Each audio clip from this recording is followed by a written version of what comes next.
Hey everyone, welcome back to Get to the Pop Film Club, the official podcast. I'm your host, Katie George Grace. Oh, I just full named myself. Disgusting behaviour. I hope we're all doing well. I'm going to be really honest with you guys. I don't think this will be a very long episode because I'm filming it on Wednesday, which is apparently the hottest day that England has ever had in the whole wide world ever in their life. So I'm currently sat in as I said in my last episode, I'm in an attic room, so it's sweltering. The light is literally beaming on my window. It's 35 degrees. Yeah, not great, but it's not going to probably be a long one from me unless I do what I'm doing now, which is rambling. So that wouldn't be great, but I'm so hot, and I'm hoping everyone else is coping in the heat as well because it's genuinely diabolical. I was in London last night because I'd gone to see Harry Styles, and the Jubilee line, oh my god, avoid it if you can, like the plague, because it is so hot. I came back this morning, well, I say this morning, my train was meant to be at 10, got cancelled, then the second one got cancelled, and then I had to basically go to East Croydon to get on the train that was going my way. So that was really fun. Usually what is a hour and 15 turned into 2.5 hours for me, which was really nice, and I can't even claim the blooming delay repay thing, whatever. So yeah, it's been a long day. I did have managed to squeeze this in because I'm going to Bath tomorrow as well. So I actually genuinely have no time. I feel like, kind of when you start something up and you're like, why have I done this to myself? But this was literally the only day I could squeeze it in, and I'm out in 45 minutes, so this does have to be a quick one. I hope we all enjoyed the film. I actually did really enjoy this one. I really just loved the sort of like coziness of it, whimsy. It was predictable, do not get me wrong, but it was just nice. It was nice that I felt like I didn't have to really concentrate, which sounds really bad. Like, when you have films where you can just enjoy the view, I felt very much like that with this one. I just thought it was a bit long. Anyway, but we'll get into my thoughts and opinions. One of the main things I wanted to know about this film was how accurate it is to Steven Spielberg's life. And speaking of Steven Spielberg, oh my god, I can't even say his name. It's the heat. It's the deliria. One thing I want to know about you in regards to Steven Spielberg is, what is your favourite Steven Spielberg film? I am such a sucker for Ready Player One. I love that film so much, and I feel like it doesn't get a lot of good rep. I feel like a lot of people don't like it, but I think for me, I just think the like CGI animation style is incredible. I think the plot's fantastic. Love the world it's set in. I mean, I've read the book as well, and I really did enjoy the book, but the film is really different to the book. I don't know if that's partly why a lot of people don't like it, but I just think it's fantastic. It's my favourite Spielberg film, probably closely followed by Hook, but I think that's a nostalgia thing. But yeah, leave in the comments. I want to hear what your favourite Spielberg movie is, and I'm just curious to see what everyone's thinking, because I feel like this film's quite different for him. I mean, I'd say it's more on the lines of like E.T., with that sort of it's family, but then there is like that magical element to it. Anyways, like I said, I wanted to know how true this film was in relation to Spielberg's life. And it's funny because they call this a semi-autobiographical movie. The amount that's in it, though, that they said, actually, yeah, this is true, this happened, I would have just called it an autobiographical movie. I don't know. I feel like semi is just too less of a word for how much of this film is actually very accurate to Steven Spielberg. Oh my god. Right, okay. I'll call him Steven, I think. I feel bad for first naming people I don't know. But I think I'm at a point where I'm so tired that I just can't get my head around the word Spielberg. Anyway, so a few little fun things about this film is that he did have three sisters, and he often cast them in his films that he made in his early childhood, and he used to dress them up and like Sammy does in the film, like the mummies and stuff. And I think he did say in an interview that they were quite hard to work with, which is so funny. But he said about his parents that in an interview he said, I miss my dad a lot growing up, even though we were together as a family. My dad was really a workaholic, and he was always working. My mum didn't parent us as much as she sort of big sistered us. She was Peter Pan, she refused to grow up. I think that is really prevalent in the film. I love at the beginning the shot where they're talking to Sammy and they're saying about cinema, and the dad's very sort of straightforward thinking, says it how it is, and then it just pans over to Mitzi, and she's like, "It's a dream, it's magical, it's and I just thought that was perfect. Is it perfect way to set them up, and it also kind of feels like that they're establishing this sort of yin and yang relationship they have, which is the thing that makes their relationship. Obviously, technically, it does break their relationship, but I feel like it was nice because it kind of evened them out a bit. But I think she just had such a desire for the magic, which he just didn't give. I'm really sorry. I've noticed there's a spider on my tripod, so I'm just gonna go bat it away. Yeah, boy. Oh, I don't know where that went. Probably went on my sock. Oh well. Anyways, the house. So the production designer said that the house was basically a replica of Stephen's childhood house. Like the whole thing, to the floor layout, the style of the rooms, was all based off of sources that Stephen had given to the production designer. And Mitzi, who played Sammy's mum, obviously Stephen's mum in conjunction, she wore outfits that were essentially replicas of his mum's outfits when he was younger. They would copy images that he had given the costume people. And she also wore some of Leah, is his mum's name, some of her jewellery that was lent from his sisters as well. So again, I think there is so much accuracy with this. I feel like they should have just embraced it because of the how far they've gone with a lot of these accuracies. You might as well just commit to the bit. Also, my hat, I'm sorry. I put the hat on today when I was travelling back, and I'm one of those people I can't take a hat off once I put it on because I know as soon as I lift it up, it's going to be absolute mess under there. So, it kind of also feels quite directorial. So I thought, oh, it's kind of funny. I'll wear a hat for this one because it's all about filmmaking. So a lot of the footage when it came to the camping scene, that again was all recreation of the footage that Steven Spielberg had shot when he was younger, and especially the moments where Mitzi is on a tree, she's like swinging on a tree trunk. That is genuine footage. They showed it in a documentary that I did watch. You can watch it on YouTube and I'll link it. But there is footage of Leah Spielberg, she's on a tree. If you'd shown them quite quick, just in moments, you probably would just think it was the film. That's how accurate it was. He also filmed a lot of that camping footage in the film himself, but he did a lot of it on set, which was really cool to watch, especially watching the behind the scenes of it. He talks a lot about how he feels like now he's learned too much, that there were times he'd look at something and be like, I want to do this angle and this angle, and he thought, no, because the version of me in 1961 wouldn't have done that. It needs to be accurate to the time, that the age that he was at and how he was originally filming it. He said as well in the documentary that he feels as though, as a filmmaker, life can just kind of spill out in your movies as you make them. And he said this is obviously the most personal movie that he's made to date, but there's always been elements of his life in his work up until this point, which I think life is always going to influence you in that way.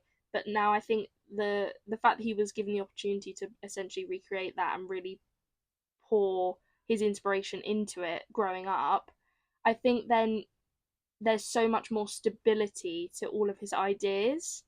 Not saying that it's not been like that in the past of his movie making, but I think sometimes when people do make films that they've either, say, like written the book of, or that's their life, you can always tell, and I think they're the films that stick out, that have so much more heart to it than other movies do. Like for example, I think of The Perks of Being a Wallflower.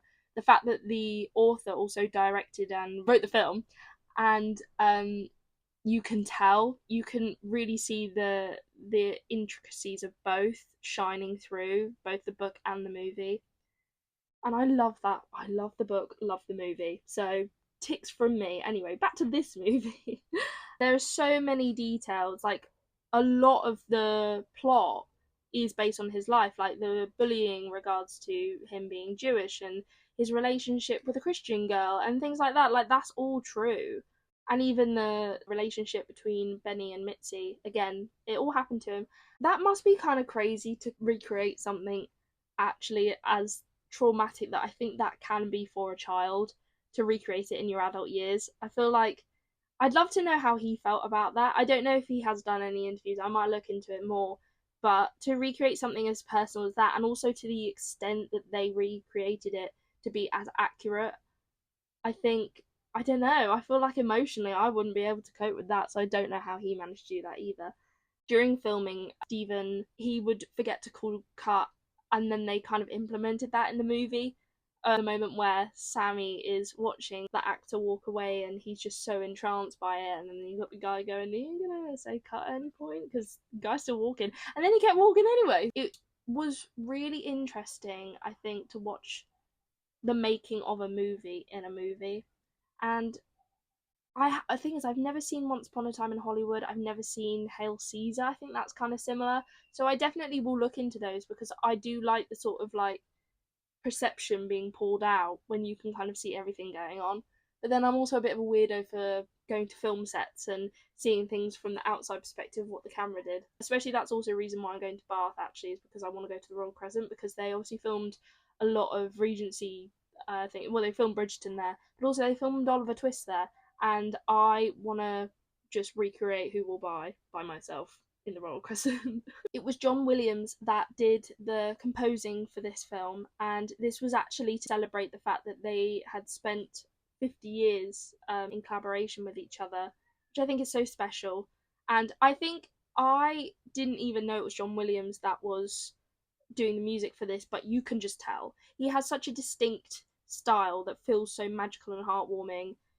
It really did feel like Harry Potter meets Jurassic Park meets like just his whole span of everything he's done just kind of melded into one, and it moved me. It may have moved me very slightly. More towards the end. I think I picked up on it more towards the end when things were getting more emotional in regards to the family. Also, John Williams was 90 when he did this, and this was his last movie, so he's retired since this film, but 90, and he's still putting out corkers like this. I think those two just work so well together. The music supports the screen and the screen supports the music. I think they just have this incredibly well shared mind and can recognize each other's vision really well, which is really important. I don't think you get a lot of people like that that make films these days that have such a bond with their composer. So onto the reviews, and I said this would be quick because I'm so hot. I'm literally melting here. Like, I keep wiping my face. I didn't put any makeup on for this. I usually would, but I know for a fact there'll be nothing left by the end of this. Anyway, so Kat gave it 3.5 stars, and Kat said the music was beautiful. Agreed. The shots were incredible. Agreed. I just felt it was a little too long. I kind of saw the affair coming, so it wasn't really a shock to me. Some great acting in there, but the standout for me was Michelle Williams. I completely agree with you. It did feel a bit too long. I feel personally the bit that could have been booted, and I feel really bad saying this, was the bit with the uncle. The irony is this actually, again, genuinely happened in Steven Spielberg's life. He only met his uncle twice, I think it said. So I get it, but I think movies like that where it's like you got a whole life ahead of your son, scenes like that I do kind of want to rip my eyeballs out. They go on for too long, and you just kind of need a small moment that sticks rather than a whole spiel, because it then just drags. And that was the only time I was checking the time of how much of this movie I had left to watch, and I think it was still like over an hour, and I just thought, why is this happening now? Give the inspo chat when it's a breaking point, you know what I mean? But that bit I wasn't too fond of, but also the affair. I wish I wish there was a bit more subtlety when it came to plot twists, I guess you could say plot twists, but I don't like it when it's you can see it the moment that they just linger on that character for too long or linger on that object for too long. You're like, I get you're trying to set this up, you're trying to tell us all that this is going to be important, but then I just spend all my time guessing, and I don't want to guess. I want it to hit me and go, oh no, wait, I get it now. I don't know why they couldn't have just included moments with it happening sort of in the background. Kind of like when his dad looks at the photo and sees both of them in the background. Why couldn't you have done that cinematically? Because then you're watching those moments, and then when you bring us back round to it, I just hit my hat, and when you bring us back round to it, then we go, oh my god, it was right in front of our eyes the whole time and we never noticed. And then it also feels more like, from the perspective of the character that is also realizing this for the first time. Every review that I'm about to read mentions Michelle Williams. She just is so kooky in this film, and I think she has so much depth to her character. It really makes you as an audience member think, like, what is her brain going through, like what is her thought process throughout the movie, because moments you do think like, why are you reacting like this? But then it'll come then later and you think, oh, I get why she reacted like this, and da da da. But she just understood the role and understood how to stand out but not take away from anyone else. Beautiful.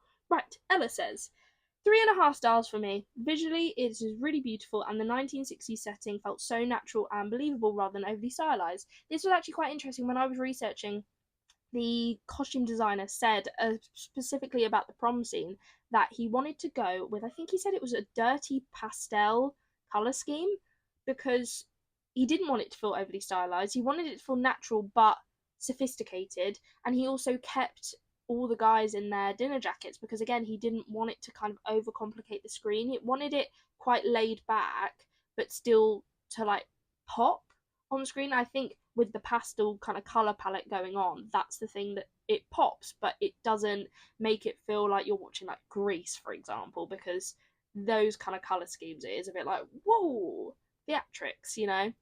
And I agree with you on that, definitely. The casting of young Sammy was perfect and really pulled me in. It genuinely felt like watching someone from that time. Michelle Williams was a standout for me and completely stole every scene she was in. Agreed. Yeah, fantastic. And yeah, I think you're right. Gabrielle LaBelle, who played Sammy, he said he did put a lot of work into this part, especially because he had to learn a lot about the way that cameras worked. Watching the documentary, there was a little clip where Gabrielle LaBelle, he takes the film out of the camera and he puts it in his back pocket. And then Steven Spielberg just goes, I would put it in my front pocket because otherwise I'd sit on it. And I just liked that because it's like, again, it's small little details that sometimes like actors who are researching for a role wouldn't always think about, but then it's little things that can come from someone who's lived that or knows the story. I love it when actors and directors have that bond as well, and he clearly wanted to do a good job for Stephen, and I think he definitely did. Back to Ella's review. I did find it a bit confusing at times, but I really liked the idea of film shaping truth and reality. I especially liked how Sammy accidentally captures things he was never meant to see through his camera, which changes the way he looks at filmmaking completely. The bullying storyline was also really interesting, especially how he edits his bully into this completely different, heroic, confident version of himself on screen, showing just how powerful film is in changing perception and not just reflecting reality. Yeah, fantastic. Love it. The ending with John Ford was a perfect way to end. It feels like Sammy takes in the lesson about framing and perspectives in that moment, and you can see it reflected in the final shot, which feels like Spielberg showing how that idea from his own life shaped the way he started seeing the world as a filmmaker. Yeah, I agree. I think it was a fantastic ending. I think it's like, I mean, it was a good ending. What am I trying to say here? It was one of those sort of running into the sunset. It literally was running into the sunset. But it's obviously it's not going to be like up to the modern day. But yeah, it was a nice moment for sure. It's one of those things. It's just full circle, and you can't hate those endings because it is the satisfaction that you get. And I remember obviously when we watched The Lobster, so many people said they didn't like the ending because it just was so up in the air. Whereas I think when you get given an ending that is sort of back to the beginning, sometimes people are a bit like, oh, well, now I've got nothing to think about. So it's interesting to see which kind of ending people do prefer. I think consensus is people prefer rounded endings. Personally, I prefer one where I don't know what's going on, because usually then I'll read like loads of theories about it, and it's kind of funny reading those. I think the whole, just how the camera can both capture the truth but also false hope, that again, that like underlying theme of it all worked really well. I really did like that. Did I find some of the family parts at the beginning a little bit boring? Yes, I did. I think it just, sometimes when you have to do the exposition of family dynamics, they can be a little bit laborious, but apart from that, I think without that, it wouldn't have worked as well. So, yeah. And then last review, Rosie said, I haven't seen this since it first came out, so it was great to watch it again. I've given it 4.5 stars as I think it's such a well made and beautiful film. Yes, it is predictable at times, but sometimes that doesn't matter, particularly when the story is so strong. The acting from the whole cast is exceptional, especially Michelle Williams, which I know has already been said, but it's true. You're right. And completely believable. Showing a passing of time can be a bit clunky, but The Fabelmans does this brilliantly, which really adds to the overall viewing experience. Michelle Williams' character was so fascinating, and I was completely invested in her development. Her relationship with Sam was so well portrayed and written, and I loved how they were both as similar in their own ways. Yeah, actually, yeah, I agree with you on that. The only reason I haven't given this 5 stars was because it felt it lacked depth in some areas. At times, I felt like we were being told the story via a list. This happened, and this happened, and this happened, etc. That did not detract from the fact that it's a brilliant film and such a good choice. Yes, it is formulaic. It's you don't escape that, sadly. It is beautifully shot, and there is enough sort of emotional depth to it that makes you want to keep watching. But it is like da da da and da da da and this and then this and then this, and it does kind of follow a very natural wave. But I guess you could argue it's about filmmaking. It's about filmmaking at the start, so I guess to follow a kind of standard structure would be silly not to. I don't know. Let me know what you think about that, because yeah, I guess it has to be reminiscent of the past, and that's kind of how films were. So I think there's definitely a coziness to it because it is quite formulaic. I think there could have been moments where I was allowed to guess some things, but you don't really get that opportunity with this film, which is okay. That's not everyone's cup of tea. People don't always want to be guessing things while they're watching a film. So I think this works for the kind of people that just kind of want to be told a story, and that's completely fine. And I think he does this superbly well. So no qualms with that. I think personally for me, I'm gonna give this film 4 stars. It's so fantastically shot. It's so incredibly accurate. There's so many minute details that I think do make the movie what it is. And Steven Spielberg is a goat. So I don't think, even if he did technically produce some trash, I'd still watch it. I'd watch paint dry if it was filmed on a 8mm camera by him. I think it was a really good film. I'm hoping the next film, which is the vote has closed for that, by the way. I'm not gonna say because I don't know, just in case, I don't know, suspense or whatever. But I think there's definitely an audience here for a certain genre, which yeah, we could definitely explore that more in the future as well if that's what people want. But we'll see. We'll see after the next week and see what we're all thinking. But I hope you enjoyed this episode. I'm sorry if it is a bit on the shorter side. I actually have no idea how long I've been filming for, but I need to go have a cold shower. So, yeah, love you all. I hope you have a fantastic week. Stay safe in the heat. I don't know what point we'll be in the heat wave at this point, but thank you very much for listening, and I will see you all tomorrow with the next movie reveal.